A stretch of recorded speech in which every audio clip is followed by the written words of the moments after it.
भवानी शंकरो वंदे श्रद्धा विश्वास रूपिणौ याभ्याम विना न पश्यन्ति सिद्धः स्वान्तः स्थमीश्वरम। हर हर महादेव। हार्दिक स्वागत करता हूं आप सभी भगवत प्रेमी दर्शकों का आपके अपने ही YouTube चैनल जगत पिता शिव में। भगवान श्री अरुणाचलेश्वर महादेव जी की कृपा से आप सभी स्वस्थ सकुशल और प्रसन्न होंगे, ऐसा मुझे विश्वास है। ऐसा यह संसार है जैसा सेमल फूल, दिन दस के व्यवहार में झूठे रंग न भूल। अर्थात यह जगत सेमल के पुष्प की तरह क्षण भंगुर तथा अज्ञानता में डालने वाला है। कुछ दिन के व्यवहार में और झूठ मूठ के आकर्षण में पड़कर हे प्राणी, तू स्वयं को मत भूल। जीवन की नश्वरता को बताता हुआ कबीर दास जी का यह महत्वपूर्ण दोहा था। आज का प्रस्तुत वीडियो ऐसे विषय पर है जिसके लिए दर्शक जन बहुत दिनों से कह रहे थे, लेकिन श्रावण मास में तो शिव महापुराण से ही संबंधित अधिकांश वीडियो बनाए गए। अरुणाचल शिव जी की महिमा से संबंधित वीडियो बनाने के लिए बहुत से दर्शक जन कह रहे थे, तो आज का वीडियो इसी विषय पर है। यद्यपि शिव महापुराण में तो बहुत कम ही जानकारी अरुणाचल महादेव जी के संबंध में दी गई है, लेकिन स्कंद पुराण में अरुणाचल महादेव जी का प्राकट्य कैसे हुआ और साथ ही वह वहां पे कैसे स्थापित हुए, आगे का और भी उसमें वृत्तांत बताया गया है। कैसे माता पार्वती जी का भी संबंध अरुणाचल शिव जी से है, वहां पर उन्होंने भी तपस्या की थी। तो स्कंद पुराण में बहुत विस्तृत वर्णन किया गया है, लेकिन आज के वीडियो में हम जानेंगे कि अरुणाचल शिव जी का प्राकट्य कैसे हुआ और उनकी क्या महिमा है, वर्तमान में आज वो कहाँ स्थित हैं। स्कंद पुराण के माहेश्वर खंड के अरुणाचल महात्म्य खंड में अरुणाचल शिव जी से संबंधित कथा दी गई है। एक बार नैमिषारण्य में मुनियों ने सूत जी से कहा, सूत जी, अब हम लोग आपसे अरुणाचल महात्म्य सुनना चाहते हैं। सूत जी कहते हैं, हे महर्षियों, प्राचीन काल की बात है, ब्रह्मा जी सत्यलोक में कमल के आसन पर विराजमान थे। उस समय महात्मा सनक ने उन्हें प्रणाम करके हाथ जोड़कर पूछा। ये सनकादिकों में से एक हैं सनक जी जिनकी बात हो रही है। तो सनक जी हाथ जोड़कर ब्रह्मा जी से पूछते हैं, भगवान, आप संपूर्ण भुवन के आधार तथा वेद वेद्य पुरुष हैं। हे चतुर्मुख, आपकी कृपा से मुझे संपूर्ण विज्ञान प्राप्त हुआ है। दयानिधे, भूमंडल के समस्त शिवलिंगों में जो परम निर्मल दिव्य तथा अपरिच्छिन्न महिमा से युक्त है, जिसके नाम स्मरण मात्र से समस्त पातकों का विनाश हो जाता है, जो मनुष्यों को सदा भगवान शिव का सारूप्य प्रदान करने वाला है, जिसका आदि नहीं है, जो समस्त जगत का आधार है तथा भगवान शंकर का अविनाशी तेज है और जिसका दर्शन करके जीव कृतार्थ हो जाता है, उसकी महिमा मुझे उपदेश कीजिए। फिर ब्रह्मा जी ने कहा, पुत्र, तुमने मेरे अंतःकरण में पुरातन शिव योग की स्मृति दिलाई है। तुम्हारे प्रति आदर का भाव होने से मैंने चिंतन करके उस योग को स्मरण कर लिया है। तुम्हारी अधिक तपस्या के प्रभाव से मेरे चित्त में परम उत्तम शिव भक्ति का उदय हुआ है, जिसने मेरे हृदय को क्षण भर में अपनी ओर आकृष्ट सा कर लिया है। जिन पुरुषों की सदा आकुलता रहित भगवान सदा शिव जी के प्रति भक्ति बढ़ती रहती है, वे अपने चरित्रों से संपूर्ण जगत को पवित्र कर देते हैं। शिव भक्तों के साथ वार्तालाप, निवास, मेलजोल, उनका दर्शन करना तथा उनका स्मरण करना, ये सब पापों का विनाश करने वाले हैं। मतलब यहाँ कहा जा रहा है कि शिव भक्तों के साथ बातचीत करना, वार्तालाप करना, उनसे व्यवहार रखना, उनसे सहानुभूति रखना, उनके साथ निवास करना, मेलजोल रखना, उनका दर्शन कर लेना, उनको याद कर लेना, यह सब भी पापों का नाश करने वाला है। आगे ब्रह्मा जी कहते हैं, पूर्व काल में सबकी पाप राशियों को दूर करने वाला, अविनाशी करुणा से भरा हुआ और अद्भुत शैव तेज जिस प्रकार प्रकट हुआ था, वह वृत्तांत मुझसे सुनो। एक समय मेरे और भगवान विष्णु जी के समक्ष एक अग्नि स्तंभ प्रकट हुआ, जो संपूर्ण लोकों को लांघ कर ऊपर से नीचे तक फैला था और सब ओर से अग्नि के समान प्रज्वलित हो रहा था। उसका कहीं भी आदि अंत न होने के कारण वह संपूर्ण दिगंतों में यानी सभी दिशाओं में व्याप्त सा दिखाई दे रहा था। भगवान शिव जी के उस तेजोमय स्वरूप को देखकर मैंने भक्तिपूर्वक चित्त से उसका मानसिक पूजन किया और अपने चारों मुखों से वेद मंत्रों का उच्चारण करते हुए शिव जी की इस प्रकार स्तुति की, जो संपूर्ण लोकों की उत्पत्ति के एकमात्र हेतु हैं। उन परम महान भगवान शिव जी को मेरा नमस्कार है। इस प्रकार से ब्रह्मा जी विविध प्रकार से महादेव जी की स्तुति करते हैं। आगे ब्रह्मा जी कहते हैं, भगवान शंकर की नित्य शक्ति सूक्ष्म से भी अति सूक्ष्म है। वह शक्ति मुझ में भी विलीन होती है, अतः मुझसे बढ़कर दूसरा नहीं है। अणु अर्थात छोटे से छोटा कण भी आपकी कृपा का पात्र बन जाने पर निश्चय ही महत्व को प्राप्त होता है। आपसे बढ़कर तो कोई है ही नहीं, किंतु आपका ही आश्रय ले लेने के कारण मुझसे बढ़कर भी कोई नहीं है, ऐसा ब्रह्मा जी कह रहे हैं। यह अहंकार युक्त बात नहीं है, यह सात्विक गर्व है। अपने इष्ट देव की शरणागति ले लेने के बाद ऐसा गर्व आता है कि हाँ, मैं तो अपने प्रभु का दास हूँ, इसलिए मुझसे बड़भागा कोई नहीं। तो ऐसा ही भाव रख करके ब्रह्मा जी कह रहे हैं। आगे स्तुति करते हुए ब्रह्मा जी कहते हैं, हे भगवान, आप में लगाया हुआ मन आपसे एक क्षण के लिए भी वियोग नहीं चाहता, फिर किसकी प्रेरणा से मेरी वाणी आपकी महिमा के वर्णन में प्रवृत्त हो। हे ईश, हे महादेव, आप समस्त भुवनों में सबसे उत्कृष्ट हैं, अतः स्वयं ही कृपा करके मुझ पर प्रसन्न होइए। हे नाथ, आपके चरणों में पड़े हुए इस भक्त को अपेक्षित कार्यों में नियुक्त होने के लिए आज्ञा दीजिए। विनय पूर्वक ऐसा निवेदन करके, मतलब स्तुति आदि करके, मैंने हाथ जोड़कर देव देवेश्वर भगवान को बारंबार प्रणाम किया और उन्हीं के समीप बैठ गया। तत्पश्चात मेघों के समान गंभीर ध्वनि वाले श्री विष्णु जी ने शंकर जी की महिमा के कीर्तन द्वारा अपनी विशुद्ध वाणी को और भी कृतार्थ करते हुए कहा, तीनों लोकों के अधीश्वर, हे प्रभु, हे गंगाधर, हे जगन्नाथ, हे विरूपाक्ष, हे चंद्रार्ध शेखर, आपकी जय हो।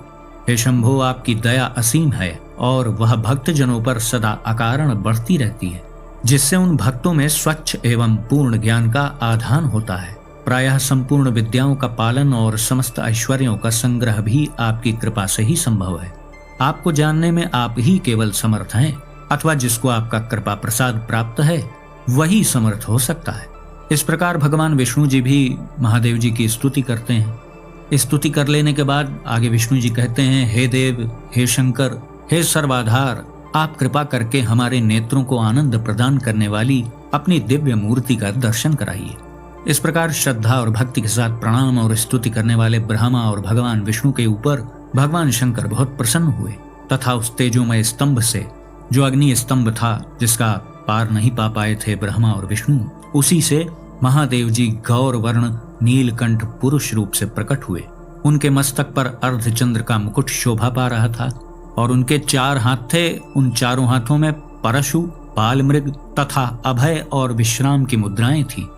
भगवान शिव ब्रह्मा जी और विष्णु जी से कहते हैं, मुझ में चित्त लगाने वाले तुम दोनों की भक्ति से मैं बहुत संतुष्ट हूँ, तुम मुझसे कोई वर मांगो। भगवान शंकर के इस वचन से उन दोनों को बड़ी प्रसन्नता हुई।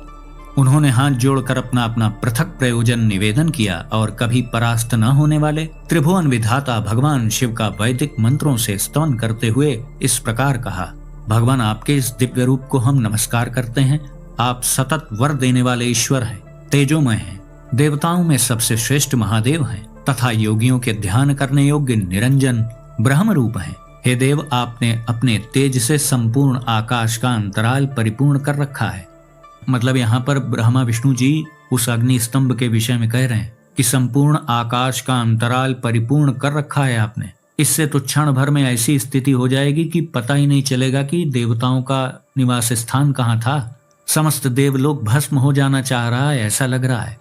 सिद्ध, चारण, गंधर्व, देवता और महर्षि आपके तेज से संतप्त हो रहे हैं और आकाश में ठहर नहीं पा रहे हैं और न कहीं आने जाने के लिए मार्ग ही उपलब्ध है। आपके उग्र तेज से तपती हुई यह समूची पृथ्वी अब चराचर जगत को उत्पन्न करने में समर्थ नहीं होगी। अतः समस्त संसार पर अनुग्रह करने के लिए आप इस तेज को समेटकर अरुणाचल नाम से स्थावर लिंग के रूप में हो जाइए। जो मनुष्य आपके अरुणाचल नामक इस ज्योतिर्मय स्वरूप को भक्तिपूर्वक नमस्कार करेंगे, वे देवताओं से भी अधिक सम्मानित होंगे। अब यहाँ पर वरदान मांग रहे हैं ब्रह्मा विष्णु जी कि हे अरुणाचल, आपकी शरण लेकर सब लोग ऐश्वर्य, सौभाग्य, महत्व तथा काल पर भी विजय प्राप्त करें, आप ऐसा वर दें। यह स्तुति सुनकर भगवान शंकर ने तथास्तु कहकर वैसा ही वर दे दिया। उस समय कमलाकांत यानी भगवान विष्णु ने अरुणाचल पति शिव जी से प्रार्थना करते हुए पुनः कहा, हे करुणा निधान, हे अरुणाचलेश्वर, प्रसन्न होइए। हे प्रभु, हे महेश्वर, आपका प्राकट्य समस्त लोगों के हित के लिए हुआ है। आपके इस परम अद्भुत स्वरूप की उपासना थोड़े पुण्य वाले लोगों को सुलभ नहीं है। मैंने और ब्रह्मा जी ने वेदोक्त स्तोत्र द्वारा आपका स्तवन किया है। जो मनुष्य आपका पूजन करेंगे वे निष्पाप एवं कृतार्थ होंगे। जो लोग नाना प्रकार के उपहारों और पूजन सामग्रियों द्वारा आपकी पूजा करेंगे वे अवश्य चक्रवर्ती राजा हों तथा सब पापों से तत्काल मुक्त होकर शुद्ध चित्त हो जाएं, ऐसा आप वर दें। आपके समीप आए हुए सब मनुष्यों को अहमता और ममता का परित्याग करके निरंतर आपके चरण कमलों का ध्यान करना चाहिए। तब भगवान श्री चंद्रशेखर जी ने ऐसा ही होगा यह कहकर भगवान विष्णु जी को वरदान दिया और अरुणाचल रूप से भी स्थावर लिंग हो गए, मतलब वह स्वरूप लिंग के रूप में ही परिवर्तित हो गया।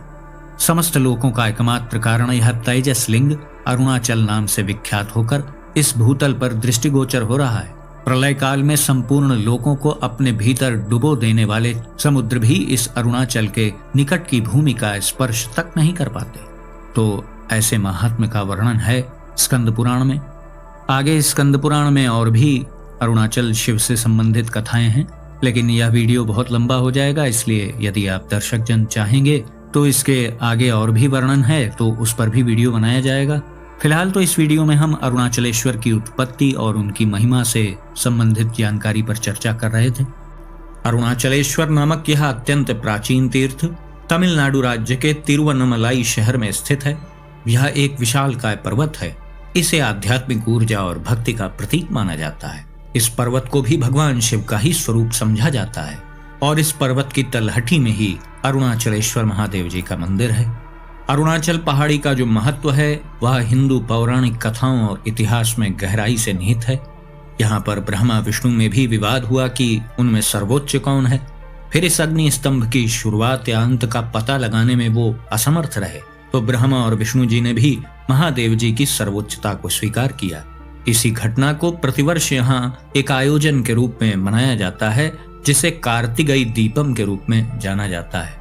क्योंकि यह तीर्थ दक्षिण भारत में स्थित है इसलिए वहां से संबंधित विधि विधानों का और रीति रिवाजों का यहाँ पर प्रभाव अधिक है।